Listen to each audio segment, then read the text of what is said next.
क्या आपका सपना प्रशासनिक अधिकारी अथवा सरकारी नौकरी का है? क्या आपके पास संसाधनों का अभाव है? पूर्व राष्ट्रपति द्वारा सम्मानित माननीय अमित बुडानिया के निर्देशन में संचालित किया जाता है। बुडानिया IAS ग्रुप सीकर की डिजिटल इकाई है।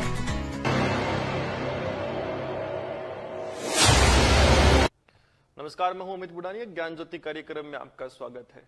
इस कार्यक्रम का आयोजन राष्ट्रीय और आर्थिक मुद्दों पर विशेष चर्चाओं का विश्लेषण करना है। आज के कार्यक्रम में जो प्रमुख मुद्दा है वो बहुत संवेदनशील मुद्दा है और खास कर वर्तमान के युग में या प्रतियोगिता परीक्षाओं के लिए अति उपयोगी मुद्दा है। सबसे महत्वपूर्ण पहलू यह है कि ये इस मुद्दे पर वास्तविक कंटेंट या सही कंटेंट मिलना थोड़ा सा संभव नहीं है, इसलिए सभी चीजों को ऑथेंटिक रूप से एकजुट कर इस कार्यक्रम में आज पेश करने की कोशिश की जा रही है।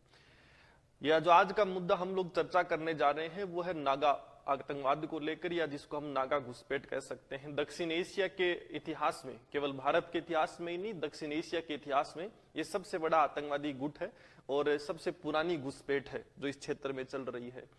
पिछले 70 सालों से भी अधिक है और ये कहूं तो भारत के पैदा होने से पहले ही नागा मुद्दा शुरू हो चुका था और ये मुद्दा अभी भी अंत होने के नजदीक नहीं है, फिर से एक बार चर्चा में है। आज के हम इस विशेष परिचर्चा में चर्चा करेंगे कि नागा मुद्दा क्या है, इस मुद्दे के साथ साथ इस मुद्दे का भविष्य क्या होना चाहिए। भारत सरकार, वर्तमान सरकार जो है वो इस मुद्दे को लेकर अधिक संवेदनशील है और बहुत से दिनों में बहुत परिवर्तन किए गए हैं।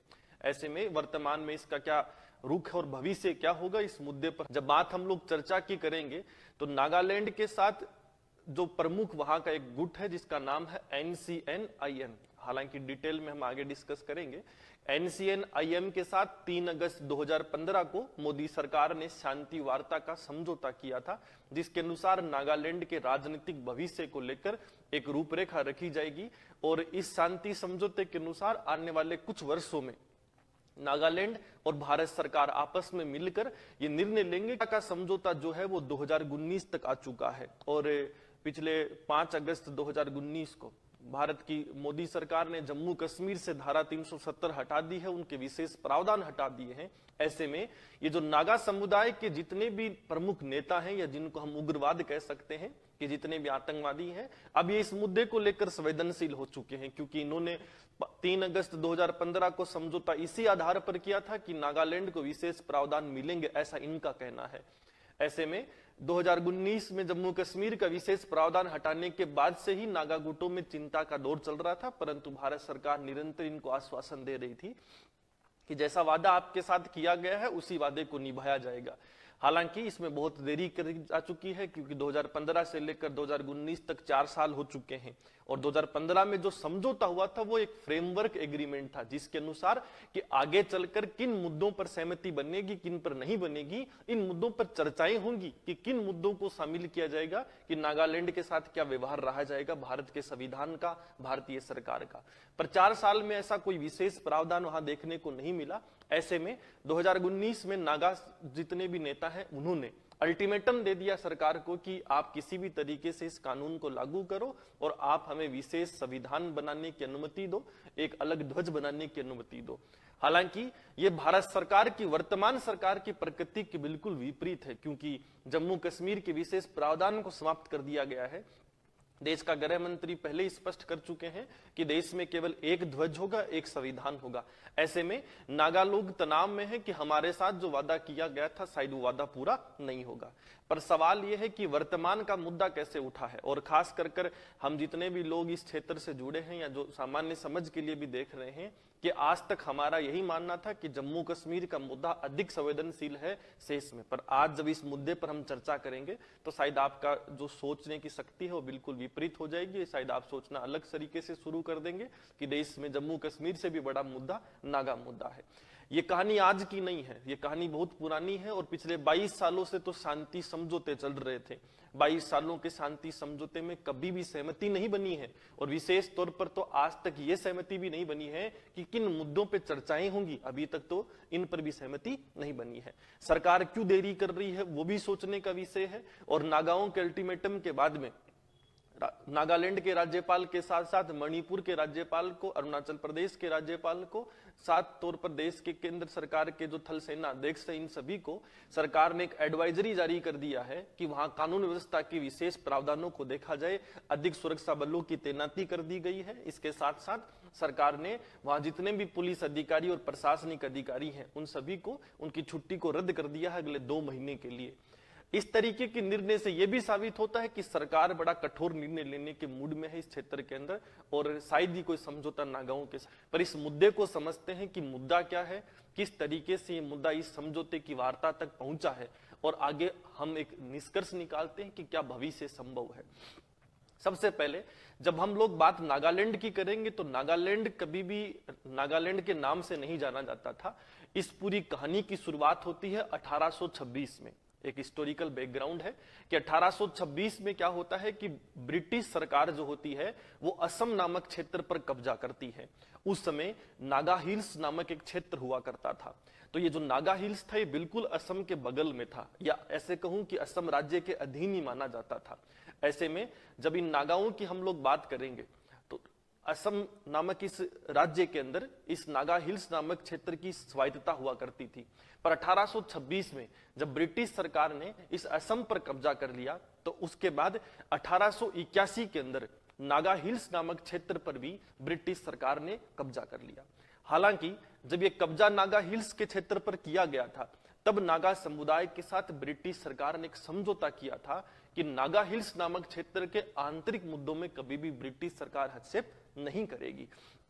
अर्थात मैं एक लाइन में कहूं तो ये जो नागा समुदाय है इसकी स्वायत्तता आज का मुद्दा नहीं है। ये 1881 से स्वतंत्र है अपने आप में। जब पूरे देश के अंदर ब्रिटिश शासन चलता था उस दौरान भी नागाओं के आंतरिक मुद्दों में कभी हस्तक्षेप ब्रिटिश सरकार नहीं करती थी। ये ताकतवर लोग हैं, एकजुट लोग हैं। हालांकि वर्तमान की प्रकृति बिल्कुल विपरीत है, चर्चा करते हैं आगे कैसे।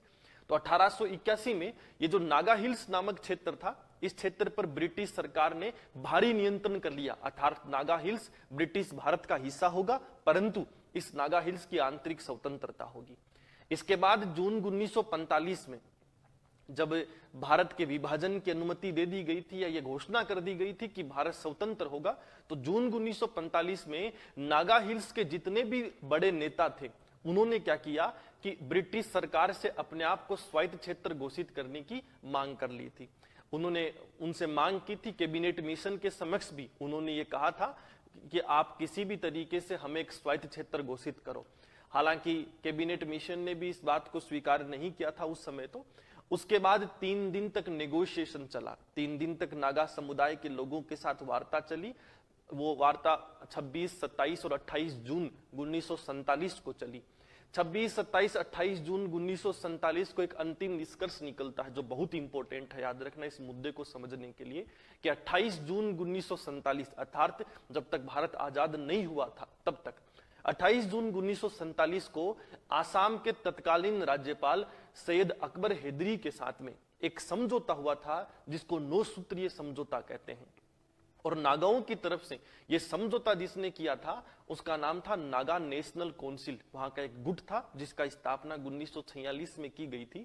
तो जो नागा नेशनल काउंसिल था जो नागा हिल्स के क्षेत्र पर नियंत्रण रखता था, तो नागा नेशनल काउंसिल ने 28 जून 1947 को आसाम के राज्यपाल जो तत्कालीन थे अकबर हैदरी, उनके साथ एक समझौता किया था जिसको हम लोग कहते हैं 9 सूत्रीय समझौता, 9 पॉइंट एग्रीमेंट। इस 9 सूत्रीय समझौते के अनुसार एक ही लाइन में समझाना चाहता हूं कि नागा हिल्स जो होगा वो आंतरिक रूप से स्वायत्त क्षेत्र होगा, ब्रिटिश भारत का भाग होगा, लेकिन आंतरिक रूप से स्वायत्त क्षेत्र, यानी 15 अगस्त 1947 को जो आजाद भारत होगा उसका भाग तो होगा ये नागा हिल्स, लेकिन इसकी आंतरिक स्वतंत्रता होगी, इसमें कभी भी हस्तक्षेप नहीं किया जाएगा। और ये समझौता केवल 10 वर्षों के लिए होगा, यानी 1947 से लेकर 1957 तक ही वैलिड होगा। 10 साल के बाद नागा हिल्स नामक क्षेत्र का भविष्य क्या होगा, उसका राजनीतिक संबंध भारत से क्या होगा, इन सभी चीजों पर 10 साल बाद पुनः चर्चा होगी। और ये निर्णय केवल नागा नेशनल काउंसिल ही लेगी, इसमें भारत सरकार का कोई हस्तक्षेप नहीं होगा। यानी कुल मिलाकर मैं ये कहूं कि 1947 जून में जब वो भारत में मिलते हैं, ब्रिटिश भारत में मिलते हैं, तब वो ब्रिटिश सरकार के असम के राज्यपाल के साथ 9 सूत्रीय समझौते में ये कहते हैं कि हम आजाद भारत में मिल तो जाएंगे, लेकिन केवल 10 वर्षों के लिए मिलेंगे। 10 वर्षों के बाद आपका और हमारा राजनीतिक संबंध क्या होगा, इस मुद्दे पर चर्चा 10 वर्षों के बाद ही होगी। और ये चर्चा एक तरफा होगी। एक तरफा होने का मतलब है इसमें भारत सरकार का कोई निर्णय मान्य नहीं होगा। नागा नेशनल काउंसिल नामक गुट ही अंतिम निर्णय लेगा कि वास्तव में नागा हिल्स को किस क्षेत्र में शामिल होना और किस क्षेत्र में शामिल नहीं होना है। क्लियर है यहां तक? इसके बाद जब हम आगे के मुद्दों की बात करते हैं तो ये 10 वर्षों के लिए जो समझौता हुआ था, यह समझौता 28 जून 1947 को हुआ, परंतु एक बहुत महत्वपूर्ण घटना होती है कि 14 अगस्त 1947 को ये जो नागा नेशनल काउंसिल है, इसी के एक सदस्य थे जिनका प्रमुख नाम था अंगामी जापो फिजो, एजे फिजो जिनको हम लोग कहते हैं। बहुत महत्वपूर्ण नेता रहे हैं नागा समुदाय के। तो अंगामी फिजो ने क्या किया, 14 अगस्त 1947 को नागा हिल्स को एक स्वतंत्र राष्ट्र घोषित कर दिया। यानी भारत के आजाद होने से ठीक एक दिन पहले 14 अगस्त 1947 को उन्होंने उस 1 महीने पुराने समझौते को तोड़ते हुए नागा हिल्स नामक क्षेत्र को एक स्वतंत्र राष्ट्र घोषित कर दिया और साफ तौर पर इनकार कर दिया कि दिल्ली से चलने वाली सरकार के साथ हमारी किसी भी तरीके की कोई समझौता नहीं होगा, हम उस 9 सूत्रीय समझौते को भी तोड़ रहे हैं। जैसे ही उन्होंने ये घोषणा की, भारत सरकार ने कहा कि कानूनी समझौता आपने किया है, और नागा नेशनल काउंसिल के जो तत्कालीन अध्यक्ष थे उन सबको अपने पक्ष में लिया। और इसके बाद जुलाई 1948 में जो अंगामी फिजो थे, इनको भारत सरकार गिरफ्तार कर लेती है। अब नागा हिल्स आजाद भारत का हिस्सा था, उसके साथ क्या करना था वो आजाद भारत की सरकार को सोचना था। ऐसे में भारत की आजादी से एक दिन पहले ही भारत की सहप्रभुता को चुनौती दी गई थी अंगामी फिजो के द्वारा, जिन्हें जुलाई 1948 में भारत सरकार ने गिरफ्तार कर लिया। इसके बाद 1949 में उनको रिहा कर दिया गया, पर रिहा करने के 1 साल बाद ही सन 1950 में उन्होंने नागा नेशनल काउंसिल के अध्यक्ष के पद पर खुद को स्थापित कर लिया। यानी अब 1950 से नागा नेशनल काउंसिल जो होगी उसके जो अध्यक्ष होंगे वो आपके अंगामी फिजो होंगे। और 1950 के बाद उन्होंने 1951 में इस नागा हिल्स नामक क्षेत्र में, यानी जो आज का नागालैंड है, इस क्षेत्र में जाकर जनमत संग्रह करवाया और उस जनमत संग्रह में लोगों से पूछा कि क्या वो भारत के साथ रहना चाहते हैं कि एक नया राष्ट्र नागा हिल्स नामक बनाना चाहते हैं। ऐसे में 99% लोगों ने, हालांकि ये जनमत संग्रह भारत सरकार की तरफ से नहीं था, वो अंगामी फिजो की तरफ से हुआ, 99% लोगों ने नागा हिल्स नामक नए राष्ट्र बनाने की मांग पर सहमति दी और भारत की सहप्रभुता को चुनौती देने वाला पहला गुट नागा नेशनल काउंसिल नामक गुट बना। ऐसे में 1952 में जब पहली बार आम चुनाव हुआ तो उस आम चुनाव का अंगामी फिजो के साथ साथ संपूर्ण नागा हिल्स के क्षेत्र में विरोध किया गया। और उस विरोध के बाद तुरंत 1952 में एक हिंसात्मक गतिविधि कुछ क्षेत्रों में शुरू हो जाती है। जब ये हिंसात्मक गतिविधि शुरू हो जाती है तो सरकार इसको सीरियस नहीं लेती है। सरकार का ये मानना है कि छोटी मोटी घटनाएं चल रही हैं। पर इसी दौरान क्या होता है कि 22 मार्च, बहुत इंपॉर्टेंट है कि 22 मार्च 1956 को अंगामी फिजो के द्वारा भारत सरकार के समांतर एक नई सरकार स्थापित कर दी जाती है नागा हिल्स क्षेत्र में, जिसका नाम है नागा फेडरल गवर्नमेंट, जिसको हम लोग NFG कहते हैं, नागा फेडरल गवर्नमेंट। ये सब नाम बहुत उपयोगी हैं, याद रखना, क्योंकि ये अभी NSCN के साथ जो समझौता हुआ है वास्तविक है क्या, ये तभी समझ में आएगी। तो जब हम लोग बात करेंगे अंगामी फिजो की, तो अंगामी फिजो ने 22 मार्च 1956 को उन्होंने एक नागा फेडरल गवर्नमेंट NFG के नाम से एक स्वायत्त सरकार बना ली नागा हिल्स में। अब भारत सरकार का राज नहीं रहा, या मैं ये कहूं कि भारत सरकार के समांतर एक और सरकार शुरू हो गई। इसी के साथ उन्होंने क्या किया, नागा फेडरल आर्मी बना ली। उन्होंने NFA नामक एक सेना भी बना ली जिसने पूरे नागा हिल्स नामक क्षेत्र पर कब्जा कर लिया। इसके बाद अप्रैल 1956 में ही भारत सरकार ने तुरंत इस क्षेत्र में सेना की तैनाती कर दी और सेना की तैनाती करने के बाद 1956 के बाद उस नागा फेडरल गवर्नमेंट को चुनौती देना शुरू कर दिया। हालांकि 1958 में फिर जब ये स्थिति नियंत्रण में नहीं हुई तो 2 साल के बाद केंद्र सरकार ने इस नागा हिल्स नामक क्षेत्र की स्वायत्तता को हमेशा के लिए खत्म किया और उन्होंने एक नई घटना को अंजाम दिया। उस नई घटना के अनुसार अफसा कानून जो है, armed forces special power act जो है 1958 में नागा हिल्स नामक क्षेत्र में लागू कर भारत की सेना को अधिक शक्तियां दे दी ताकि इस उग्रवाद को हमेशा के लिए हम लोग खत्म कर सके।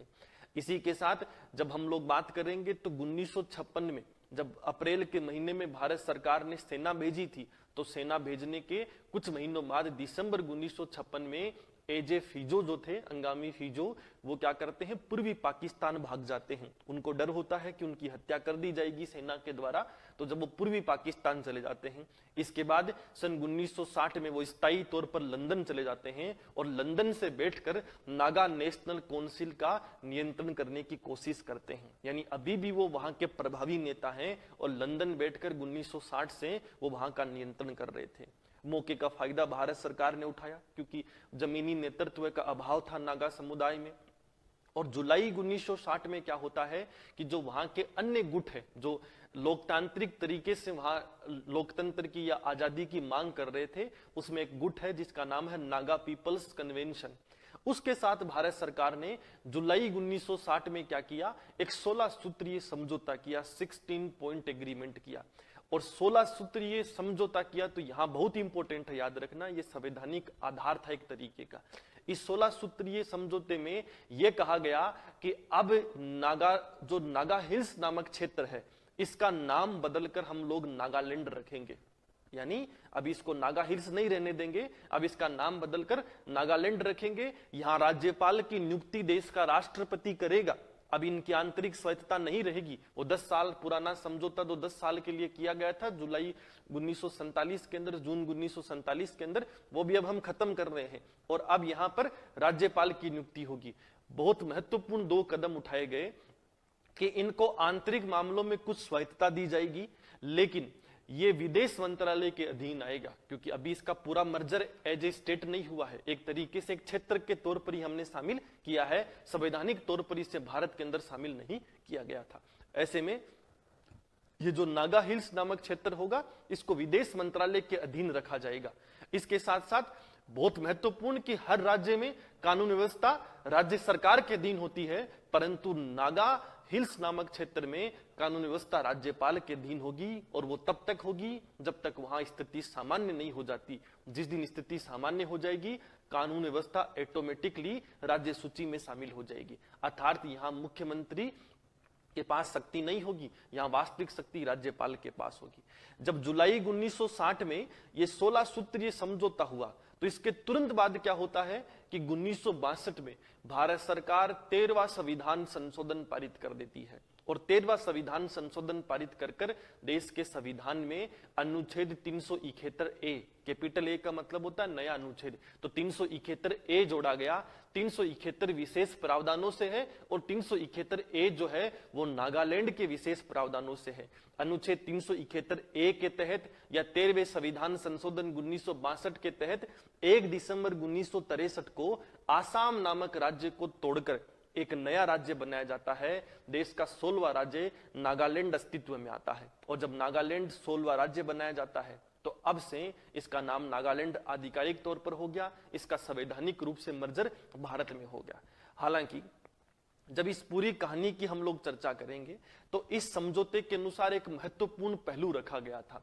वो पहलू ये था कि अभी भी ये जो नागालैंड नामक 16वां राज्य देश का बना है, इसकी पास स्वायत्तता नहीं होगी। अब यहाँ के पास राज्यपाल के पास शक्ति होगी, कानून व्यवस्था राज्यपाल के अधीन होगी, मुख्यमंत्री नाम का होगा, 1 सीट लोकसभा के लिए होगी, 1 सीट राज्यसभा के लिए होगी और यहाँ पर अभी भी केंद्र की जो सुरक्षा बल है वो तैनात रहेंगे तब तक जब तक यहाँ नागा समुदाय का आतंकवाद हमेशा के लिए खत्म नहीं हो जाता। हालांकि जब ये समझौता होता है तो इसके बाद भारत सरकार इसी पूरे दृष्टिकोण में क्या करती है, पूरे समीकरण को देखते हुए 1964 में एक पीस डेलीगेशन भेजती है, एक शांति मिशन भेजती है, जिसका जयप्रकाश नारायण जो थे बहुत प्रमुख स्वतंत्रता सेनानी थे, जयप्रकाश नारायण ने उसकी अध्यक्षता की और 3 सदस्यीय ये शांति मिशन वहां भेजा जाता है। जब ये शांति मिशन भेजा जाता है तो इस शांति मिशन के भेजने के तुरंत बाद वहां एक शांति समझौता होता है और 6 सितंबर को पहली बार वहां पर नागालैंड में गोलीबारी हमेशा के लिए 1965 में बंद कर दी जाती है। कुछ समय के लिए ऐसा कहा जाता है कि हालांकि मैं हमेशा शब्द इसलिए काम में ले रहा हूं कि 6 सितंबर को पहली बार उनसे ये शांति समझौता हुआ और उन्होंने घोषणा कर दी कि हम सीज फायर कर रहे हैं, हम अभी आपके साथ जुड़कर बात करेंगे, शांति की जो हमारी मांग है वो शांतिपूर्ण तरीके से रखेंगे और कोई हिंसात्मक गतिविधि नहीं होगी। ये समझौता जैसे ही हुआ, इस समझौते का उल्लंघन किया नागा नेशनल काउंसिल ने, क्योंकि ये जो समझौता हुआ था वो नागा पीपल्स कन्वेंशन के साथ हुआ था। ऐसे में नागा नेशनल काउंसिल ने इस समझौते का उल्लंघन किया और उन्होंने सुरक्षा बलों पर हमला करना शुरू कर दिया। जब हमला करना शुरू कर दिया तो सन 1967 में 6 दौर की वार्ता जो 6 बार बैठक हुई थी वो शांति मिशन की, वो फेल हो गई और जो जयप्रकाश नारायण सपना देख रहे थे कि नागालैंड नामक क्षेत्र में शांति होगी, वो हमेशा के लिए टूट गया। जब ये समझौता टूट गया तो सरकार भी फिर अपने रुख को थोड़ा बदल लेती है और वो भी कठोरपूर्ण तरीके से उनके समक्ष आना शुरू कर देती है। जब ऐसा होता है तो इस पूरे समीकरण में सन 1972 के अंदर सरकार क्या करती है, जो एनएफजी यानी जो अंगामी फिजो की सरकार थी, नागा जो फेडरल गवर्नमेंट थी और जो नागा फेडरल आर्मी थी, उसको 1972 में अनलॉफुल एक्टिविटी प्रिवेंशन एक्ट, गैर कानूनी गतिविधि रोकथाम अधिनियम 1967 के तहत हमेशा के लिए प्रतिबंधित कर देती है और इन्हें एक आतंकवादी गुट के रूप में घोषित कर देती है। इसके बाद 1975 में एनएनसी और एनएफजी ने झुककर एक शिलोंग समझौता किया। हालांकि जिसमें अंगामी फिजो शामिल नहीं थे, वो अप्रत्यक्ष तौर पर बाहर से संचालित लंदन से ही कर रहे थे, वो कभी इंडिया नहीं आए वापस, लेकिन उनके जो नंबर 2 और नंबर 3 थे वो हमारे साथ समझौता कर रहे थे। ये बहुत इंपॉर्टेंट खेल है यहाँ पर समझने के लिए कि पूरे समीकरण को जब हम लोग समझेंगे तो 1975 में एनएनसी और एनएफजी जो थे उसने शिलोंग समझौता किया, यानी जिन पर हमने प्रतिबंध लगाया था वो हमारे सामने झुक गए और झुकने के बाद उन्होंने पहली एक बात कह दी जो बहुत महत्वपूर्ण थी। पहली बार नागाओं की तरफ से एक नरम रुख अपनाया गया। उन्होंने ये घोषणा कर दी कि हम भारत के संविधान का ही हिस्सा बनना चाहते हैं, परंतु हम हथियार डाल देंगे पर एक शर्त रहेगी, यानी नागा नेशनल काउंसिल पहली बार हथियार डाल देगी और उसके साथ साथ नागा फेडरल गवर्नमेंट खत्म हो जाएगी। हम भारत के संविधान को स्वीकार कर लेंगे, परंतु एक शर्त ये रहेगी कि हमारे को एक विशेष प्रावधान मिलना चाहिए, हमारी स्वायत्तता होनी चाहिए और इस आर्टिकल 371A में कौन कौन से प्रावधान होंगे, इन मुद्दों पर पुनः आपके साथ चर्चा होगी। सरकार ने समझौता स्वीकार कर लिया कि आप हिंसा रोक दो, हिंसा रोकने के बाद आप जो बात करोगे उस पहलू पर हम चर्चा करेंगे, जिन मुद्दों पर सहमति बन जाएगी उन मुद्दों को हम संवैधानिक रूप से मान्यता दे देंगे। लेकिन इसी दौरान एक बहुत महत्वपूर्ण घटना होती है। वो घटना ये होती है कि जो एनएनसी नामक गुट था, नागा नेशनल काउंसिल, जो अंगामी फिजो चला रहे थे, उसके 140 लड़ाके जो उस समय चीन में आतंकवाद का प्रशिक्षण लेने गए हुए थे, उन्होंने क्या किया, इस शिलोंग समझौते का विरोध कर दिया। यानी समझौता होते ही दूसरे दिन इसका विरोध कर दिया और उन्होंने साफ तौर पर इनकार कर दिया कि नागा नेशनल काउंसिल के इस समझौते को वो नहीं मानते हैं। हालांकि वो नेता खुद नागा नेशनल काउंसिल के ही थे, पर उन्होंने साफ इनकार कर दिया कि हम इस समझौते को नहीं मानते हैं और हम इस समझौते का उल्लंघन करते हैं और हम सदैव नागालैंड को एक स्वतंत्र राष्ट्र ही बनाएंगे, हम भारत के संविधान को स्वीकार नहीं करेंगे। कुल मिलाकर शिलोंग समझौता हुआ भी, पर वो किसी महत्व का नहीं रहा, परंतु इस पूरी घटना का एक बहुत बड़ा प्रभाव पड़ा। एनएनसी जो थी वो 2 गुटों में टूट गई और एनएनसी अलग रह गई। उसके साथ एक गुट बनता है जिसका नाम है national socialist council of Nagaland, NSCN, एक नया गुट बनता है। इस नए गुट की जो अध्यक्षता करते हैं वो एक मुइवा वहां के बहुत बड़े नेता हैं जो अभी जिंदा हैं। उसके साथ इसाक चेक जो हैं वो दूसरे, इसाक चेक सिऊ जिनको हम कहते हैं, वो दूसरे नेता हैं और SS खेपलांग जो हैं वो वहां के तीसरे प्रमुख नेता हैं। इन तीनों ने मिलकर क्या किया, national socialist council of Nagaland NSCN नामक गुट को बनाया। हालांकि ये गुट 1980 के अंदर बनाया गया और इस गुट को म्यांमार में बनाया गया। यह बहुत महत्वपूर्ण है क्योंकि नागा नेशनल काउंसिल तो हमारे सामने झुक चुकी थी, अंगामी फिजो लंदन बैठा था तो उसका प्रभाव नहीं था।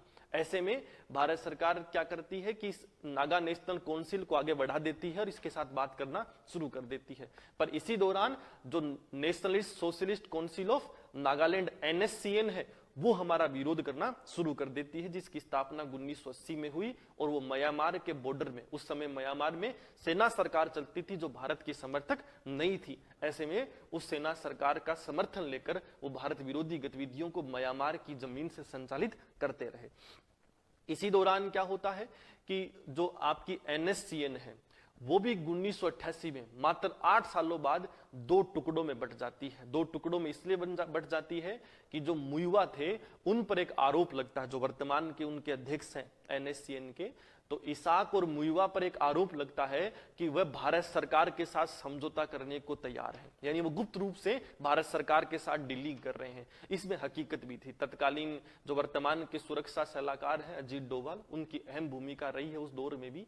उन्होंने और देश के अन्य सुरक्षा बलों के प्रमुखों ने उस समय इसाक और मुइवा के साथ गुप्त तरीके से वार्ता शुरू कर दी थी। और जब ये वार्ता शुरू होती है तब सरकार इस तरीके से उनकी हर बात को कहती है कि आप पहली कंडीशन ये रखो कि नागालैंड भारत का हिस्सा होगा, उसके बाद आप जो मांग रखोगे हम मानने को तैयार हैं। हालांकि भारत सरकार का इस रुख हमेशा स्पष्ट रहा है कि हथियार डालोगे तो हम हर मुद्दे पर बात करने को तैयार हैं। जब NSCN के 2 प्रमुख नेता इसाक और मुइवा भारत सरकार के साथ बात कर रहे थे तो इसी दौरान क्या होता है, SS खेपलांग जो हैं वो इस बात से नाराज हो जाते हैं और उसके साथ साथ म्यांमार के अंदर जो नागा गुट के लोग हैं वो भी नाराज हो जाते हैं उन दोनों नेताओं से। और जब वो नाराज हो जाते हैं तब वो एक निर्णय लेते हैं कि हम लोग इस NSCN को 2 गुटों में बांट देंगे। और जब 2 गुटों में बांट देंगे तो एक होगा NSCN-IM, एक का नाम होगा NSCN-IM। इसका IM का I से मतलब है इसाक सू और M से मतलब है मुइवा। तो NSCN-IM अलग गुट होगा और फिर NSCN-K, ये जो बहुत महत्वपूर्ण दूसरा गुट है जिसमें 2 प्रमुख नेता थे, एक तो म्यांमार के नागा नेता थे खोल कोनायक और दूसरा SS खेपलांग जो म्यांमार के भारत के नागा गुटों के नेता थे। ये NSCN-KN अलग गुट होगा। तो कुल मिलाकर नागा सोशलिस्ट जो nationalist socialist council of Nagaland है वो 2 गुटों में बट जाती है। और अब इस NSCN की जो प्रमुख मांग थी, अब वो केवल नागालैंड को अलग बनाने की नहीं थी, अब वो एक ग्रेटर नागालैंड जिसका शब्द हम लोग चर्चा में सुनते हैं कि हम नागालिम नामक राष्ट्र बनाएंगे। नागालिम नामक राष्ट्र का तात्पर्य है कि नागालैंड का पूरा भौगोलिक क्षेत्र शामिल होगा, उसके साथ साथ असम का क्षेत्र शामिल होगा, मणिपुर का और म्यांमार का, यानी विदेशी राष्ट्र को भी शामिल करेंगे। हम लोग इन सभी नागाओं को एकजुट कर एक नागालिम नामक राष्ट्र बनाएंगे। लेकिन 1988 में टूटने के बाद NSCN जब 2 टुकड़ों में बट गई थी तो इनके रुख थोड़े अलग अलग हो गए। और अलग होने के पीछे एक मूल कारण और है यहाँ गौर करने का कि जो नागा नेशनल काउंसिल जो इनकी मदर थी एक तरीके से, जिसने इस नागालैंड को आजाद कराने का सपना 14 अगस्त 1947 से देखा था, उसके प्रमुख नेता अंगामी फिजो की 1990 में मृत्यु हो जाती है। उनकी मृत्यु होने के बाद नागा नेशनल काउंसिल भी टूट जाती है और उसका प्रभाव खत्म हो जाता है। जब नागा नेशनल काउंसिल का प्रभाव खत्म हो जाता है तो भारत सरकार मौके का फायदा उठाती है और नागा नेशनल काउंसिल के साथ साथ जो nationalist socialist council of Nagaland यानी NSCN, जिसमें दोनों IM भी और K दोनों को हमेशा के लिए 1992 में प्रतिबंधित कर देती है और घोषणा कर देती है कि यहाँ किसी भी तरीके की गुटीय राजनीति को हम लोग स्वीकार नहीं करेंगे। अगर ये लोग भारत की मुख्य धारा से जुड़कर राजनीति करना चाहते हैं तो हम स्वीकार करेंगे। इसके साथ साथ सरकार नरसिम्हा राव की डमी मॉडल तैयार करती है। डमी मॉडल का मतलब है इस नागालैंड के अंदर लोगों को राजनीति में बढ़ने के लिए प्रेरित करती है, एक तरीके से दिखावे की राजनीति शुरू करती है ताकि अब कोई नया नागा नेशनल काउंसिल ना बने या फिर नागा जो NSCN है उसका प्रभाव ना वहां प्रभावित शुरू हो। पर उल्टी कहानी हुई। जो नागा लोगों ने NSCN नामक गुट बनाया था वो अंगामी फिजो की मृत्यु के बाद अधिक प्रभावी हो गया और अधिक प्रभावी होने के बाद NSCN के अंदर आक्रामक रुख अपनाना शुरू कर दिया। लेकिन भारत सरकार फिर शांति वार्ताओं का दौर शुरू करती है और जब वो शांति वार्ताओं का दौर शुरू करती है तो यहाँ एक इंपॉर्टेंट पहलू शुरू हो जाता है कि 1992 में नरसिम्हा राव की सरकार ने उनके साथ समझौता करने के लिए थाईलैंड में मीटिंग की थी। ये तीनों जितने भी प्रमुख नेता मैंने आपको बताए, इसाक सू, मुइवा और जो आपके एसएस खापलांग है, वो भारतीय सेना की कार्रवाई को देखते हुए 90 के दशक में विदेशों में चले जाते हैं। और जब वो थाईलैंड चले जाते हैं तो फिर हमारे प्रधानमंत्री जो हैं नरसिम्हा राव, वो खुद थाईलैंड जाते हैं उनसे बात करने के लिए। बाद में 1995 और 96 में पेरिस में इनके साथ वार्ता होती है। 1997 में इंद्र कुमार गुजराल इनके साथ वार्ता करते हैं और वार्ता कर हम लोग इनके साथ 1997 में पहली बार एक सहमति पर आते हैं। अब यहाँ NSCN का क्या मुद्दा है, शायद ये समझ में आ गया होगा कि नागा नेशनल काउंसिल के टूटने से 1980 में जो गुट बना था वो आपका था NSCN। लेकिन NSCN 1988 में दो टुकड़ों में बट गया। एक का नाम था NSCN IM और दूसरे का नाम था NSCN K, यानी जिसको खापलांग चलाया करते थे। अब इन दोनों में फर्क क्या है वो बहुत इंपॉर्टेंट है याद रखना, क्योंकि समझौता सरकार ने IM के साथ किया है। फर्क यह है कि जो NSCN K है यानी खापलांग वाला गुट है, वो क्या करता है, म्यांमार के बॉर्डर से बैठकर चीजों को संचालित करता है। और वो क्या चाहता है कि हम किसी भी तरीके से नागालिम नामक राष्ट्र बनाएंगे जो स्वतंत्र राष्ट्र होगा, उसमें किसी तरीके की सहमति या भारत सरकार को शामिल नहीं करेंगे। लेकिन जो NSCN IM है वो क्या कहता है कि हम भारत का हिस्सा रहेंगे, हम इंडिया का पार्ट रहेंगे, हम भारत के संविधान को स्वीकार करते हैं, लेकिन जैसा विशेष प्रावधान जम्मू कश्मीर को था वैसा ही विशेष झंडा हमें मिले, विशेष संविधान मिले, एक ग्रेटर नागालैंड बने। ग्रेटर नागालैंड का मतलब है असम और मणिपुर के नागाओं को भी शामिल कर नागालैंड नामक नया राज्य बनाया जाए, जिसमें नागालैंड के नागा भी शामिल हों और दो पड़ोसी राज्यों के नागा भी शामिल हों। तो कुल मिलाकर NSCN IM का रुख है भारत के साथ रहकर स्वायत्तता प्राप्त करना, और NSCN K का रुख है कि वो भारत के साथ नहीं रहेगा, वो भारत से बिल्कुल अलग रहेगा। ये दो इनके प्रमुख रुख हैं। अब जब इस मुद्दे पर चर्चा करते हैं तो 1997 में पहली बार NSCN के द्वारा समझौता होता है, शांति समझौता, जिसके अनुसार हम लोग आपके साथ बात करेंगे। और जब बात करेंगे तो ये समझौता NSCN IM के साथ हुआ था, न कि NSCN K के साथ हुआ था। ये इंपॉर्टेंट है। और जब IM के साथ हमने समझौता किया था तो इस समझौते को फिर ये समझौता किया गया था कि उस क्षेत्र में गोलीबारी नहीं होगी, पर इतना प्रभाव नागाओं का हो चुका था कि सरकार भी बैकफुट पे थी। भारत सरकार का इनके साथ समझौता ये था कि ना तो भारत की सेना गोलीबारी करेगी, ना ही नागा आतंकवाद गोलीबारी करेगा, और पूरे क्षेत्र में शांति होगी। पर इस पूरी घटना में अचानक इस समझौते के उल्लंघन का आरोप लगता है। आरोप ये लगता है कि 1997 के अंदर हमने नागालैंड में तो सीज फायर कर दिया, लेकिन भारत की सेना ने मणिपुर के इलाकों में नागा आतंकवाद के जितने भी आतंकी कैंप थे उनको खत्म करना शुरू कर दिया।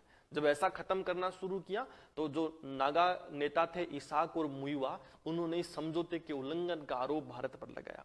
तब भारत सरकार ने कहा कि 1997 का जो सीज फायर समझौता था उसकी कुछ भौगोलिक बाधाएं हैं, या भौगोलिक मैं कह सकता हूं कि सीमित है, वो उसकी लिमिटेशंस हैं। और वो लिमिटेशन ये है कि ये समझौता केवल नागालैंड पे लागू होता है, बाकी अन्य नागाओं पर लागू नहीं होता। परंतु वो नाराज हो जाते हैं। तब 1998 में अटल बिहारी वाजपेयी फिर से पहल करते हैं, वो उनके साथ पेरिस में फिर मिलते हैं, और मिलने के बाद इसाक और मुइवा के साथ बातचीत फिर से शुरू की जाती है। ऐसे में फिर अचानक 2001 के अंदर एक फिर समझौता साइन होता है। उस समझौते के अनुसार क्या होता है कि पूरे नागाओं पर लागू होगा। वो समझौता अटल बिहारी वाजपेयी में और इसाक और मुइवा के बीच में हुआ, यानी NSCN IM के बीच में हुआ। और IM के बीच में होने के बाद यह निर्णय लिया गया कि अब केवल नागालैंड पर ही लागू नहीं होगा। भारत सरकार आपसे वादा करती है कि जब तक कोई हल नहीं निकलता तब तक हमारी सेना जो वहां बैठी है वो ना तो नागालैंड के नागाओं पर कार्रवाई करेगी, ना मणिपुर के नागाओं पर कार्रवाई करेगी, ना असम के नागाओं पर कार्रवाई करेगी, या और भी कहीं कोई नागा है तो उन पर हम कार्रवाई नहीं करेंगे। पर बदले में आपसे भी उम्मीद रखते हैं कि आप भी हिंसा को बढ़ावा नहीं दोगे। जैसे ये समझौता होता है, इस समझौते को मात्र 15 दिन के अंदर वापस तोड़ दिया जाता है।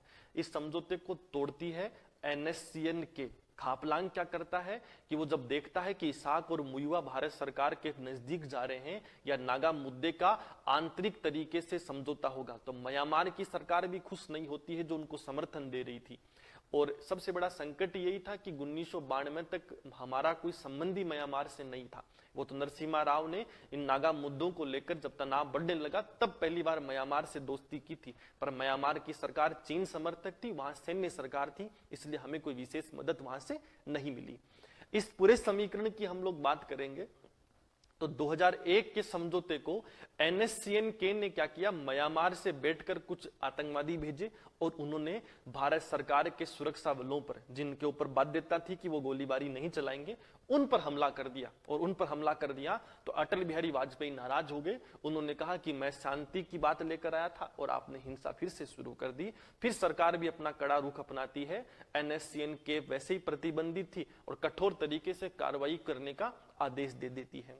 इसके बाद 2007 में NSCN-IM ने यानी इसाक और मुइवा ने यूपीए की सरकार से बात करने की पेशकश की थी, पर उस समय यूपीए की सरकार ने कोई खास रुचि नहीं दिखाई और कांग्रेस सरकार ने 10 साल तक इस मुद्दे को फिर नजरअंदाज रखा।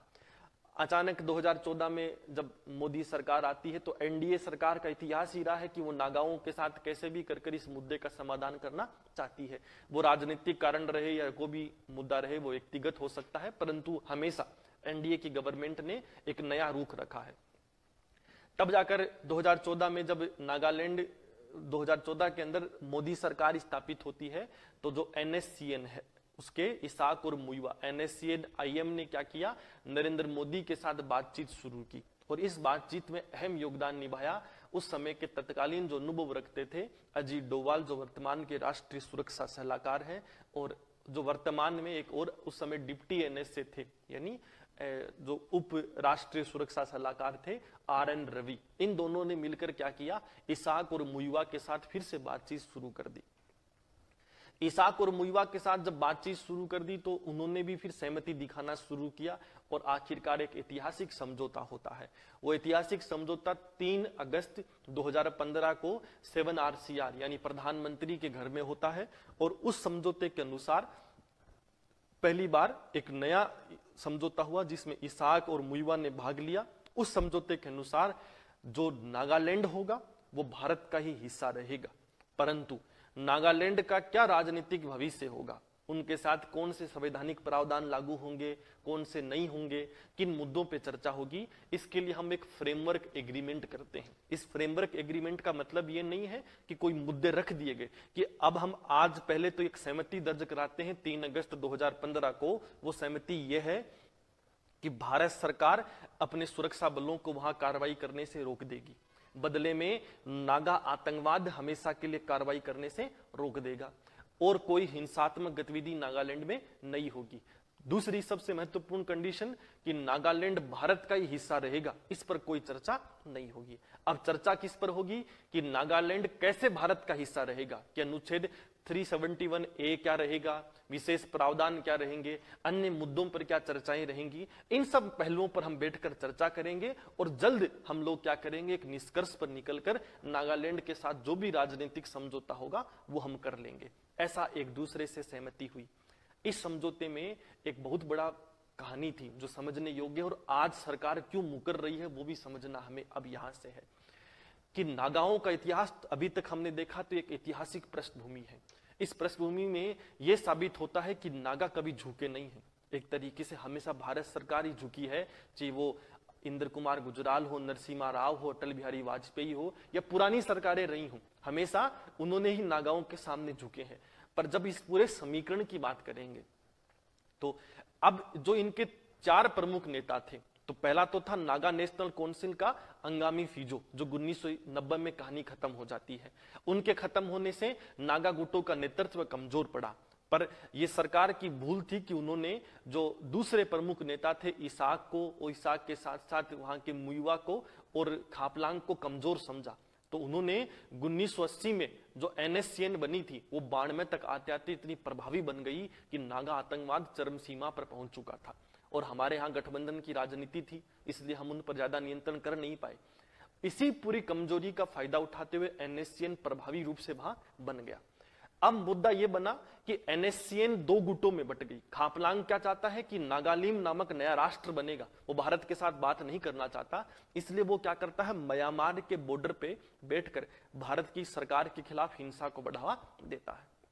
दूसरी तरफ इसाक और मुइवा ये बात समझ चुके थे कि हिंसात्मक तरीके से तो भारत के साथ झुकना संभव नहीं है। आप खुद अफसोस करोगे 3 अगस्त 2015 को जब प्रधानमंत्री के घर में ये समझौता हुआ, तो उस दौरान ये जो इनके प्रमुख नेता है मुइवा, जो एक तरीके से कट्टर उग्रवादी हैं, उन्होंने पहली बार कहा कि मैं तो खुद महात्मा गांधी का भक्त हूं, मैं तो अहिंसा का समर्थक हूं, मैं हिंसा का समर्थक नहीं। हालांकि सुनने में भी अजीब लगेगा और इनकी पृष्ठभूमि भी बिल्कुल अलग है इस कहानी से। ऐसे में जब ये 2015 में समझौता होता है तो सरकार बात तो इनसे कर लेती है कि हम लोग आपके साथ इस तरीके का निर्णय लेंगे, पर धीरे धीरे क्या होता है, एक बहुत जिनको मैं रीजन तो नहीं कह सकता हूं, पर अभी भविष्य हमें समझना है कि सरकार क्यों पीछे हटी। जाहिर सी बात है, फ्रेमवर्क एग्रीमेंट को खुलासा किया नहीं गया कि किन मुद्दों पर बात होगी। केवल आधिकारिक तौर पर कागज पर यह लिख दिया गया कि नागाल आतंकवाद खत्म हो जाएगा, वो हिंसा नहीं शुरू करेगा, भारत सरकार का हिस्सा रहेगा, और आगे क्या समझौता होगा इस पर हम कल से बैठकर मीटिंग करना शुरू करेंगे। साल 2 साल 3 साल में जो भी निष्कर्ष निकलेगा उस निष्कर्ष को निकालकर हम लोग आपके साथ सत्ता की कहानी शुरू कर देंगे, ऐसा कहना उन्होंने शुरू कर दिया। जब ये पूरा समीकरण ऐसा होता है तो फिर घटना थोड़ी विपरीत हो जाती है। विपरीत ये हो जाती है कि जून 2016 में जो उनके इसाक नेता थे ना, इसाक जो थे, उनकी मृत्यु हो जाती है। तो 3 में से 1 समस्या प्राकृतिक रूप से खत्म हो जाती है। इसाक की मृत्यु के बाद एक तरफ मुइवा बच्चे जो शांति समर्थक हैं, दूसरी तरफ खापलांग बच्चे जो हिंसा के समर्थक हैं।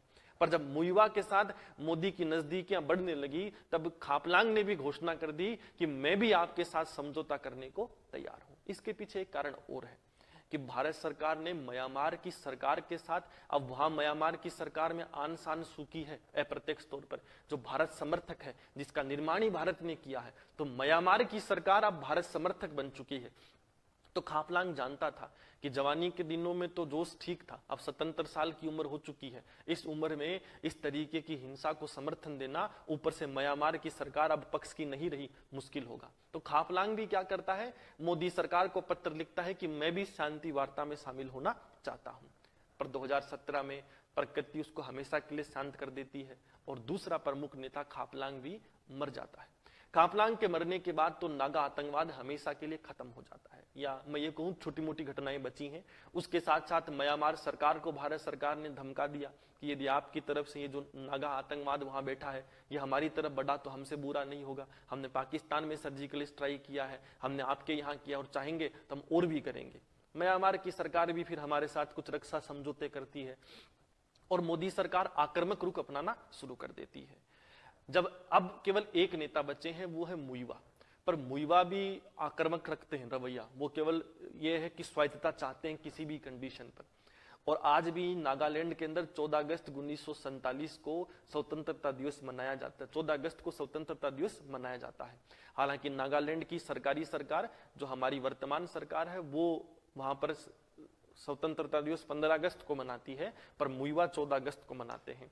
वो अलग ध्वज के नीचे काम करते हैं, उनकी अलग सेना है। पर अभी मुइवा की हालात भी नाजुक है। जब आप फोटोज वीडियोस देखोगे तो उनको भी सहायक की सख्त आवश्यकता होती है। सरकार का क्या है, फिर ईमान बदल गया। जो मेरा मानना है कि इस पूरे समीकरण को देखा कि आखिरी नेता मुइवा बचे हैं और वो भी अब कुछ चंद दिनों के मेहमान हैं। अगर वो चले जाते हैं तो फिर इस बात को, हम इस समझौते को हमेशा के लिए खत्म कर देंगे, नागालैंड का मुद्दा ही खत्म हो जाएगा। ऊपर से वहां जो गवर्नमेंट बनी है नागालैंड की वो भारत बीजेपी की समर्थक है या बीजेपी गठबंधन में बनी है। तो केवल नागालैंड में ही नहीं, मणिपुर में उन्होंने जोर कर कैसे भी अपना राजनीतिक पेच अपनाकर मणिपुर में भी बीजेपी समर्थक सरकार बनाई है और अरुणाचल प्रदेश में भी बीजेपी समर्थक सरकार है। ऐसे में तीनों राज्यों में जहां नागा रहते हैं उन तीनों राज्यों में बीजेपी समर्थक सरकार बन चुकी है। अभी असम को टारगेट इसीलिए किया जा रहा है ताकि वहां भी बीजेपी समर्थक सरकार बन जाए। मुइवा ने अभी आरोप लगाया है कि आपने मेरे साथ 3 अगस्त 2015 को समझौता किया था कि आप हमें स्वतंत्रता देंगे या मुद्दों पे चर्चा होगी, और सरकार ने एक बहुत बड़ा गेम यहां और खेल दिया है कि जिस आईपीएस अधिकारी RN रवि जो उप राष्ट्रीय सुरक्षा सलाहकार थे, उनको वहां का राज्यपाल बना दिया है, जिन्होंने इस नागा शांति दौर को शांति के लिए, समझौते के लिए निरंतर प्रेरित किया था। अब मसला यह है कि जिसने शांति के प्रयास किए थे और राज्यपाल के पास सारी शक्तियां हैं वहां पर, उसी आईपीएस अधिकारी को सेवानिवृत्ति के बाद RN रवि को वहां का राज्यपाल बना दिया है। अब वो वहां शक्तिशाली व्यक्ति बन चुके हैं, ऊपर से मुइया है उनके अंदर, उनका विश्वास बना हुआ है। ऐसे में उनके साथ वार्ता निरंतर चल रही थी। अब हम इंतजार कर रहे हैं कि कैसे भी आखिरी नेता भी खत्म हो जाए, ताकि ये मुद्दा हमेशा के लिए खत्म हो जाए। और इस समझौते की जब हम लोग बात करेंगे तो अब वर्तमान की नीति क्या है कि म्यांमार की सरकार से अब समर्थन मिलना नहीं है, क्योंकि वहां की सरकार भारत समर्थक है, पड़ोसी राज्यों से समर्थन मिलना नहीं है। यही कारण है मुइवा की मांग को असम ने नकार दिया है कि ग्रेटर नागालैंड नहीं बनेगा, केवल नागालैंड के जो नागा हैं उन्हीं की सोचो, असम के नागाओं की मत सोचो। उसके साथ साथ आप जो मणिपुर है उनकी नागाओं की मत सोचो, अरुणाचल प्रदेश के नागाओं की मत सोचो, वो तो सब भाग रहेंगे और हम हमारी जमीन का 1 इंच भी नागालैंड को नहीं देंगे, यानी ग्रेटर नागालैंड तो बनेगा नहीं। अब मुइवा ने कहा है कि आपने अलग संविधान की बात की थी, वो दे दो, अलग ध्वज दे दो।